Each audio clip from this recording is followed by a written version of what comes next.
Friends, अब हम पढ़ने वाले हैं भारत के धन निकासी सिद्धांत के बारे में। Drain of wealth theory. किसको?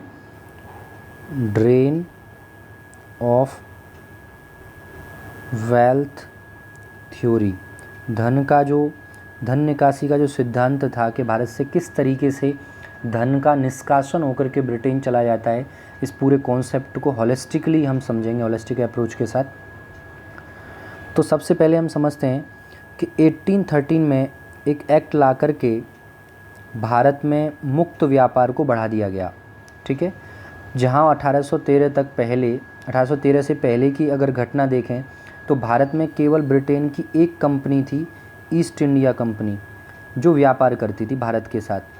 ठीक है, लेकिन जब 13 के एक्ट में ईस्ट इंडिया कंपनी की जो मोनोपोली थी, एकाधिकार था, जब उसे समाप्त कर दिया गया तो ब्रिटेन की बहुत सारी कंपनियां भारत में व्यापार करने के लिए आ गईं और पूरा भारत का जो कच्चा माल था वो ब्रिटेन जाने लगा। पहले एक कंपनी लेकर के जा रही है, अब मान लो 50 कंपनी हो गई तो 50 कंपनी भारत के कच्चे माल को लेकर के जा रही हैं और सारी कंपनियां फिर अपने माल को बना करके कहाँ ला रही हैं? इंडिया में बेचने के लिए ला रही हैं।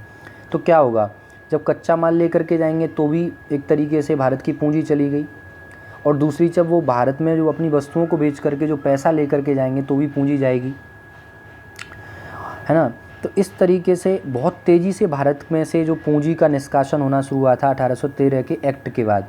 तो पूछ सकता है कि कब से मतलब जो है धन का निष्कासन तेज़ हो गया था? तो 1813 के अधिनियम के बाद। और चरण के रूप में पूछे तो उपनिवेशवाद का चरण था, औद्योगिक उपनिवेशवाद का चरण कहा जाता है। 1813 के एक्ट के बाद का जो चरण था 1813 से 1858 का जो चरण था उसको क्या कहा जाता है? औद्योगिक उपनिवेशवाद का चरण। इस चरण में धन का निष्कासन तेज हो गया था। ठीक है, अब हम इस निष्कासन को जब होने लगा तो सबसे पहली बार 1867 में, कब? 1867 में दादा भाई नौरोजी के द्वारा। किसके द्वारा? दादा भाई नौरोजी, जो कि पारसी थे, दादा भाई नौरोजी, इनके द्वारा ईस्ट इंडिया एसोसिएशन, ये लंदन में इनकी एक संस्था थी, इसका नाम था ईस्ट इंडिया एसोसिएशन। लंदन में इनकी एक संस्था थी दादा भाई नौरोजी की। इन्होंने एक पत्र भी निकाला था जिसका नाम था राफ्त गोफ्तार। ये पारसी समुदाय में जो प्रॉब्लम्स होती हैं उनको रिफॉर्म करने के लिए दादा भाई नौरोजी के द्वारा ये जो है पत्र निकाला गया था राफ्त गोफ्तार के नाम से। रहनुमाई मजदायन सभा के जो है ये संस्थापक भी रहे थे। इसमें SS बंगाली, दादा भाई नौरोजी बहुत प्रमुख जो है वो भूमिका निभाई थी रहनुमाई मजदायन सभा में। तो इन्होंने क्या हुआ, ईस्ट इंडिया जो एसोसिएशन, इनकी जो संस्था थी कहाँ पर? लंदन के अंदर। वहाँ 1867 में 1867 में एक लेख पढ़ा, इस लेख का नाम था इंग्लैंड, क्या लेख का नाम क्या था? England date to India, Bharat पर ब्रिटिश का कर्ज, ब्रिटेन का कर्ज, इस नाम से एक भारत पर इंग्लैंड का ऋण नाम से एक रिपोर्ट पड़ी, इंग्लैंड डेट टू इंडिया। कब? 1867 के अंदर। और इस रिपोर्ट में उन्होंने पहली बार धन निकासी के बारे में, ड्रेन ऑफ वेल्थ थ्योरी के बारे में कहा। पहली बार 1867 में द इंडिया का पर कितना डेट है ब्रिटेन का, इस रिपोर्ट में उन्होंने ये बात कही। और 1867 में इन्होंने एक बुक पब्लिश की, इसका नाम था, इस बुक का नाम था poverty and un British rule in India. Poverty and un British rule in India नाम से एक बुक पब्लिश की। ये डेट बहुत इंपॉर्टेंट है, पीसीएस में पूछ ली जाती है, कई बार पूछी जा चुकी है। 1867 के अंदर। ठीक है, कब? 1867 के अंदर। याद कैसे कर सकते हैं? देखो आप इस तरीके से 6, 7, 8 ये तीनों क्रम वाली चीज़ें 1867 के अंदर। 1867 एक और चीज़ के लिए भी फेमस है। देखो, एक तो ईस्ट इंडिया एसोसिएशन में वो पत्र रिपोर्ट पढ़ रहे हैं, दूसरा उन्होंने बुक पब्लिश की 67 में, और दादा भाई नौरोजी ने 1867 में ही इस poverty and British rule in India में ये बताया था कि भारत की जो नेशनल इनकम है, एक व्यक्ति के पास जो पर कैपिटा इनकम है एक व्यक्ति के पास, वो 20 रुपया है केवल। एक व्यक्ति की पर कैपिटा इनकम कितनी है? 20 रुपये है। ये पीसीएस में आ चुका है। 20 रुपये पर ईयर वो कमाता है एक व्यक्ति भारत के अंदर। कितनी इनकम है भारत के एक व्यक्ति के पास? 20 रुपये पर ईयर। ये 1867 में उन्होंने बताई। और सबसे पहली बार मैं बता दूं कि जो नेशनल इनकम का जो कॉन्सेप्ट है या जो पर कैपिटा इनकम का जो कॉन्सेप्ट है, ये कॉन्सेप्ट सबसे पहली बार VKR राव के द्वारा दिया गया था। किसके द्वारा? VKR राव के द्वारा दिया गया था। इसे बहुत फेमस, मतलब इसके लिए VKR राव जी बहुत फेमस हुए नेशनल इनकम या पर कैपिटा इनकम के कॉन्सेप्ट के लिए। और इसी कॉन्सेप्ट का प्रयोग करके 1867 के अंदर दादा भाई नौरोजी ने बताया कि भारत का एक व्यक्ति एक साल के अंदर कितने रुपए कमाता है? 20 रुपये कमाता है। ठीक है। और 1867 में poverty and un-British rule in India नाम की बुक पब्लिश कर दी गई। फिर इसके बाद 1870s के अंदर, कब? 1870s के अंदर, 1867 में एक और बुक पब्लिश की गई थी दादा भाई नौरोजी के द्वारा ही। इसका नाम था on the commerce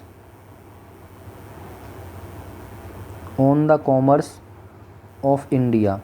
on the commerce of India नाम से एक बुक और पब्लिश की गई, on the commerce of India, मतलब इंडिया के कॉमर्स के ऊपर ये किताब थी, on the commerce of India, 1867 में ही। फिर इनके द्वारा 1870s के अंदर 1870 में एक बुक और पब्लिश की गई, इसका नाम था द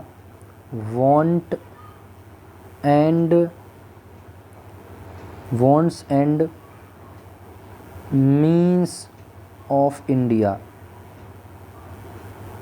इंडिया के संसाधन क्या हैं और वॉन्ट्स मतलब उनके वेजेस वगैरह क्या हैं। तो 1870s के अंदर wants and the means of India के नाम से एक बुक पब्लिश की गई। ठीक है, 1870s के अंदर, 1870 में। अब आगे क्रोनोलॉजी में आगे बढ़ेंगे तो 1896 में, कब? 1896 के अंदर कलकत्ता के अधिवेशन में पहली बार जो बहिर्गमन सिद्धांत था उसको एक्सेप्ट किया गया था कि हाँ, धन का निष्कासन या बहिर्गमन भी कोई चीज़ होती है। कॉन्सेप्ट एक्सेप्ट कर लिया कांग्रेस ने, कब? 1896 के कलकत्ता अधिवेशन के अंदर। ठीक है, ये डेट बहुत इंपॉर्टेंट है। कब किया था? 1896 में कलकत्ता के अंदर कांग्रेस के द्वारा। फिर हम आगे बढ़ेंगे, एक ये डेट याद रखनी है, 1901। इसमें क्या था? 1901 में इंपीरियल लेजिस्लेटिव काउंसिल का भाषण देते हुए धन के बहिर्गमन सिद्धांत को गोपाल कृष्ण गोखले ने प्रस्तुत किया था, बताया था। किसमें? इंपीरियल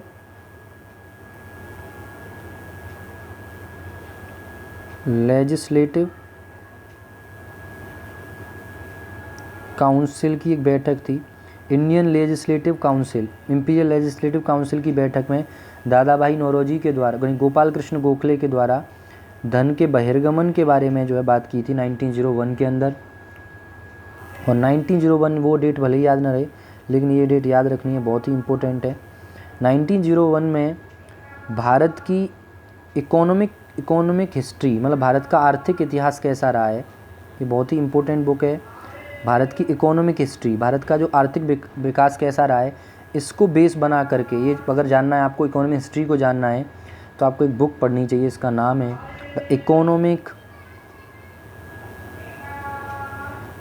हिस्ट्री ऑफ इंडिया के नाम से एक बुक है, the economic history of India.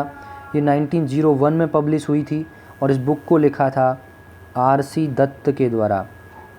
ठीक है, और इन्होंने एक बुक पहले भी लिख चुके हैं R.C. दत्त, जिस बुक में उन्होंने बताया था कि किस तरीके से मतलब भारत में से जो है धन का निष्कासन हो रहा है, वो उपनिवेशवाद के चरणों के बारे में बताया था। उनका नाम था इंडिया टुडे। क्या नाम था उस बुक का? India today. तो इनकी दो बुक बहुत फेमस हैं, एक तो the economic history of India के नाम से 1901 में R.C. दत्त के द्वारा, और दूसरी इंडिया टुडे के नाम से भी एक बुक लिखी गई थी R.C. दत्त के द्वारा। ठीक है, ये आपको सारी चीज़ें जानना है। इसके अलावा थोड़ा एक चीज़ और मैं थोड़ा भूल गया, सबसे पहले जो दादा भाई नौरोजी ने जब धन का जो बहिर्गमन सिद्धांत दिया था 1867 के अंदर, तो इस कॉन्सेप्ट में इनका जो सहयोग किया था दो व्यक्ति थे, वही R.C. दत्त भी थे और एक और व्यक्ति थे जिनका नाम था महादेव गोविंद रानाडे, MG रानाडे। 2 व्यक्ति थे जिन्होंने हेल्प की थी। इसने भी, जो दोनों लोगों ने भी, RC दत्त और जो है महादेव गोविंद रानाडे ने भी धन के बहिर्गमन सिद्धांत के बारे में बात की थी। अब कुछ इम्पोर्टेंट उक्तियाँ या जो कुछ फैक्ट हो सकते हैं वो समझेंगे, ठीक है। सबसे पहली बात,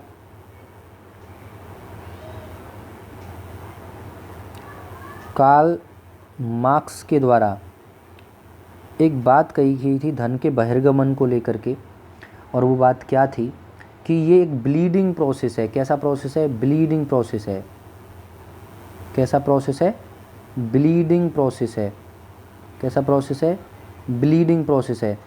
अब क्यों है ब्लीडिंग प्रोसेस? क्योंकि इसमें ब्लड जैसे निकलता रहता है ना बॉडी से, इस समय हर समय ये जो है निकलता रहता है, ठीक है। ये ब्लीडिंग प्रोसेस कहा था किसने? कार्ल मार्क्स ने। दादाभाई नौरोजी ने कई नाम दिए थे इसको। एक तो नाम दिया था इसको कि इविल ऑफ ऑल इविल, जो है धन का बहिर्गमन जो है इविल ऑफ ऑल इविल, सारे बुरों में, सारे अनिष्टों में सबसे अनिष्ट जो है वो धन का बहिर्गमन ही है। इविल ऑफ ऑल इविल्स नाम दिया इसको। इसके अलावा ये भी कहा था कि अंग्रेज़ों द्वारा ये भारत को रक्त चूसने जैसा है। कैसा है? अंग्रेज़ों के द्वारा जो धन का बहिर्गमन है वो क्या है? रक्त चूसने के समान है। और इन्होंने एक बात और कही थी कि ब्रिटिश शासन भारत से निकलने वाले खून का एक दरिया है। मतलब भारत से जो खून का दरिया जो निकल रहा है, मतलब भारत है, ये अपना भारत है, इससे जो खून का दरिया निकल रहा है ये दरिया ही क्या है? ब्रिटेन है। मतलब इसका मतलब ब्रिटेन एक तरीके से भारत का खून चूस करके आगे बढ़ रहा है। और एक बहुत ही इम्पोर्टेंट उक्ति है, आपको याद रखनी है, हमारी व्यवस्था, एक उक्ति है, हमारी व्यवस्था बहुत कुछ स्पंज की तरह है। कैसी है? स्पंज की तरह है। स्पंज का काम क्या होता है कि वो किसी चीज़ को सोखता है और दूसरी जगह उस चीज़ को जा कर के छोड़ देता है। तो वो अंग्रेज़ों की जो, वो बता रहे हैं कि अंग्रेज़ों की जो व्यवस्था है वो स्पंज की तरह है, जो गंगा के किनारे से जो सारी अच्छी चीज़ें हैं उनको सोखती है और टेम्स नदी के किनारे जा कर के छोड़ देती है। टेम्स नदी कहाँ है? लंदन के अंदर है, ठीक है, टेम्स रिवर। और ये बात किसने कही थी? ये कही थी सुल्लीवान ने। किसने? सुल्लीवान ने। किसने कही थी? सुल्लीवान।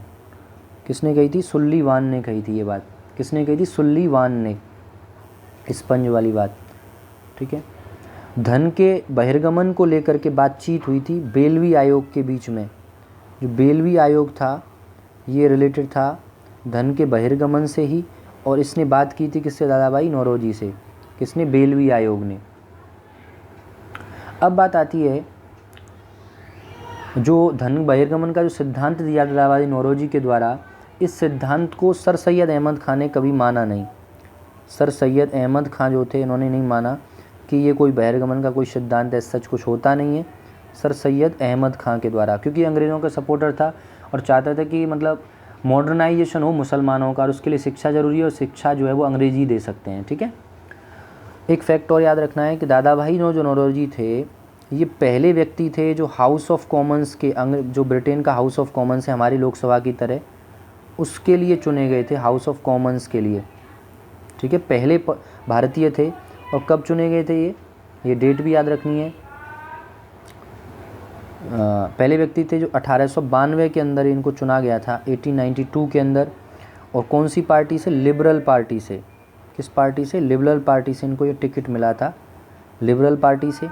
1892 में इनको चुना गया हाउस ऑफ कॉमन्स का, और ये हाउस ऑफ कॉमन्स में पहले भारतीय मेंबर थे। कौन थे पहले भारतीय मेंबर? दादाभाई नौरोजी, ठीक है।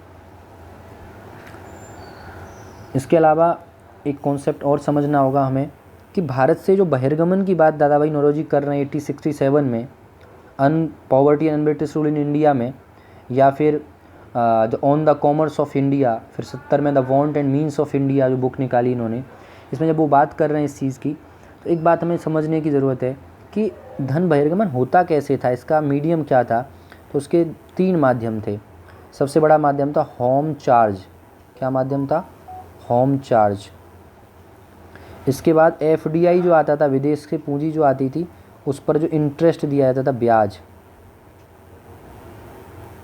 और तीसरा होता था लाभ, जो प्रॉफिट कमा करके ले जाते थे, उसके रूप में भी धन, भारत का जो धन था वो कहाँ जा रहा था, ब्रिटेन में जा रहा था। तो सबसे बड़ा जो मीडियम था वो क्या था, होम चार्जेस थे, दूसरा था इंटरेस्ट और तीसरा था प्रॉफिट। तो होम चार्जेस जो थे उसमें क्या था, इसमें ईस्ट इंडिया कंपनी के जो होल्डर्स थे उनको जो सार्वजनिक ऋण लिया जाता था उस पर जो ब्याज होती थी उसको सैनिक और असैनिक क्षेत्र पर जो व्यय होता था वो, ठीक है। और इसमें जो FDI जो जैसे रेलवे वगैरह पर 5% जो लाभांश की गारंटी दी जाती थी या जो इंटरेस्ट होता था वो, और जैसे विदेशी बैंक भारत में जो खोली गई या जीवन बीमा बैंक या नौवहन कंपनियां जो भारत से पैसा कमाती थी, लाभ कमाती थी, वो भी यहाँ से भारत में धन लेकर के जाती थी, ठीक है। Guys friends, thank you for watching this video.